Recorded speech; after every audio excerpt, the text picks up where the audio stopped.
voir aussi les projets que vous avez dans le futur, de développer plus avant vos activités. Mais bien sûr, il faut se rappeler aussi que ce qui compte véritablement, l'essence de tous ces projets, ce n'est pas tant de construire des bâtiments, mais c'est ce qui donne un sens à tout cela, c'est-à-dire à la fois l'acquisition des connaissances par l'érudition et l'acquisition d'un accomplissement spirituel par la pratique contemplative. Ce sont donc ça, bien sûr, qui fait que ces centres ont une raison d'être, et donc je vous encourage à approfondir et à persévérer dans ces deux aspects de l'étude et de la contemplation.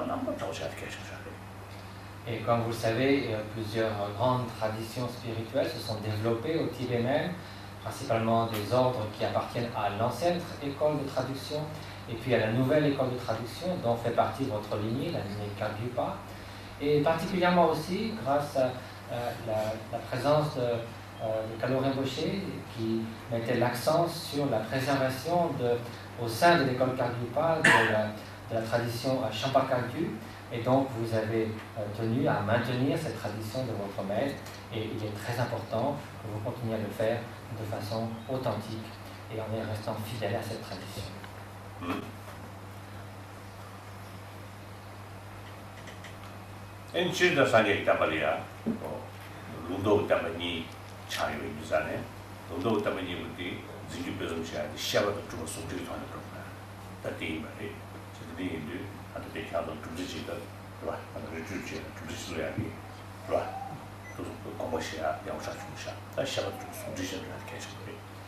Et quand on parle de l'enseignement du Bouddha ou du Dharma, il y a toujours ces deux aspects, celui de la transmission par les Écritures et celui de la réalisation par la pratique spirituelle. Et ces deux, il est essentiel qu'ils soient unis. Je me réjouis donc beaucoup de voir que vous avez ce projet de faire un centre de retraite, un centre contemplatif, qui, allié à l'étude qui pourra être conduite ici, permettra effectivement de maintenir cette union entre l'étude et l'accomplissement intérieur.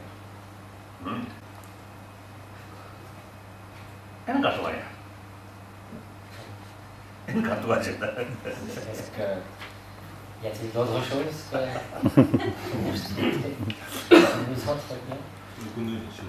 Mentionner qu'à propos de l'artiste qui avait dessiné les fresques, ça synthétisait qu'effectivement, pendant qu'il parlait, il regardait ces fresques représentant Gampopa, Marpa et Milarepa, et que Marpa avait l'air extrêmement sévère, et qu'il fallait donc bien faire attention à bien nous conduire. C'est ça, ya. Comme tu dis, mais là, c'est ça, instruction warrior. Et tout le monde sait que Marpa a infligé de nombreuses épreuves à son disciple Milarepa au cours de son instruction spirituelle. Et donc, effectivement, il n'a pas l'air commode.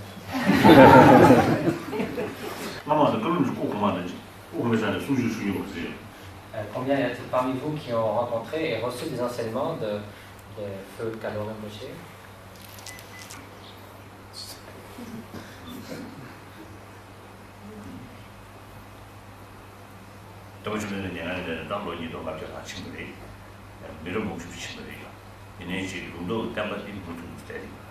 Ça fait donc 2500 ans maintenant que le Bouddha est passé dans le Nirvana. Il y a eu un si grand nombre de générations humaines depuis, et pourtant l'ensemble de ces deux aspects de l'enseignement, celui de la transmission par les Écritures ainsi que l'aspect de la réalisation, se sont maintenus jusqu'à nos jours.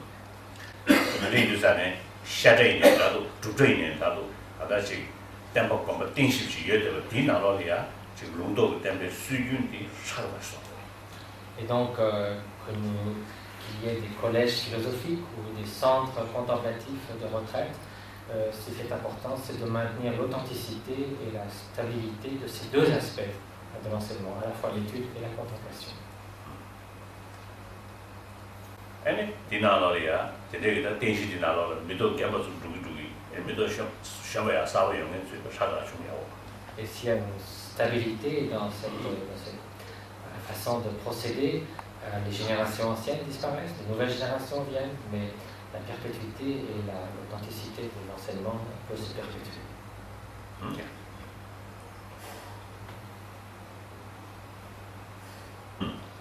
I'm just going to do it. I'm just going to get that out of it.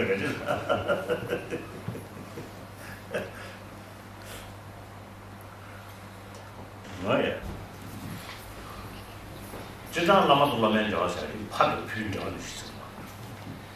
La première question était donc sur la relation entre maître et disciple. Et cette relation, c'est un peu comme une relation d'un père avec un enfant ou d'un parent avec son enfant. L'homme est c'est la maria, ici, la même année, l'homme c'est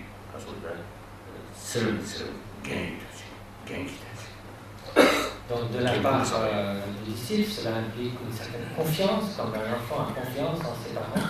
De la part du maître, ça appelle d'avoir un immense sens de responsabilité à l'égard de celui dont il s'occupe, une responsabilité qui peut se prolonger de vie en vie et un altruisme à toute épreuve.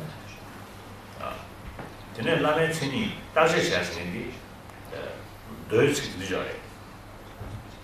가사 미삼로스야니 남산 시도 말이스.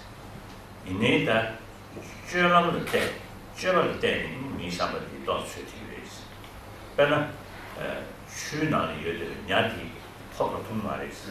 이내 설럽도 대를 돌려 정도는 두르스.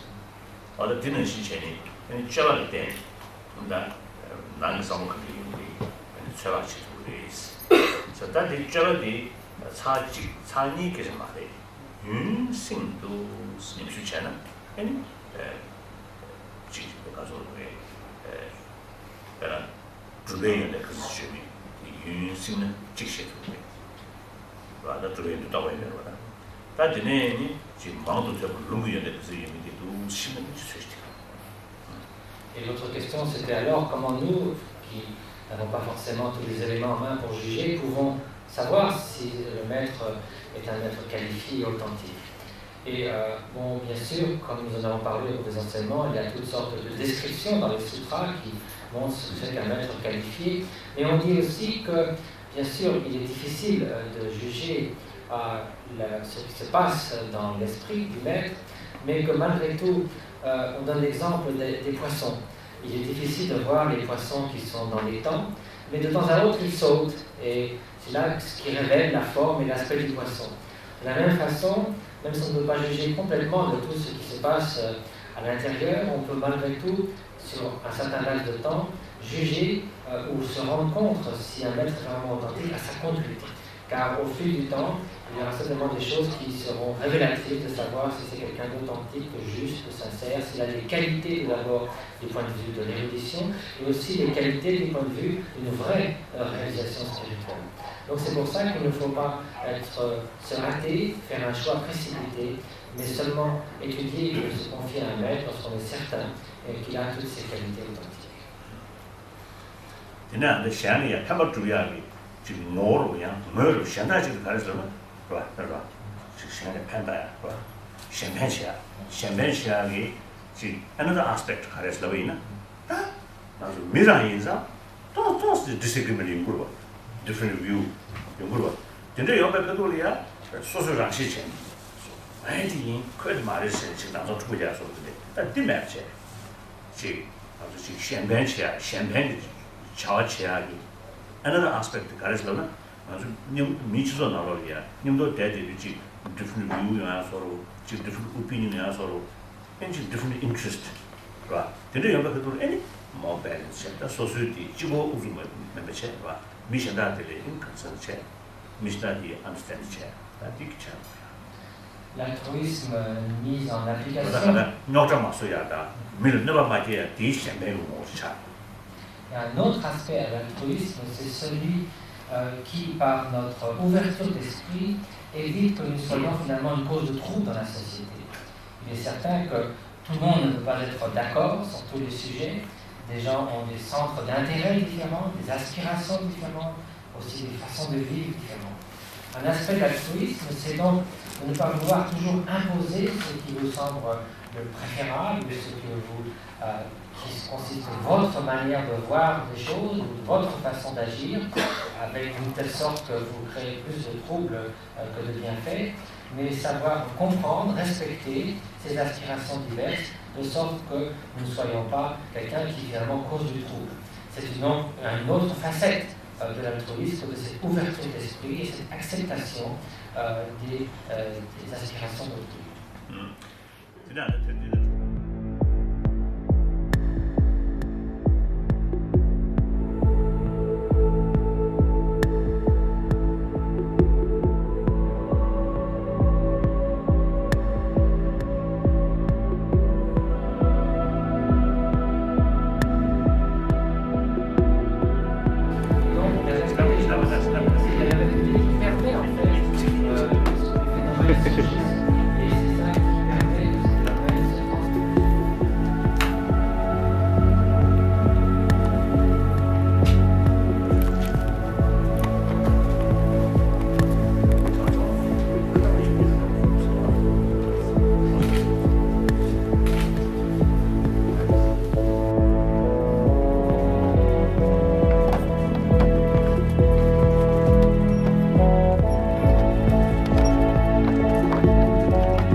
Si on file là. Ne t'inquiète pas pour ça.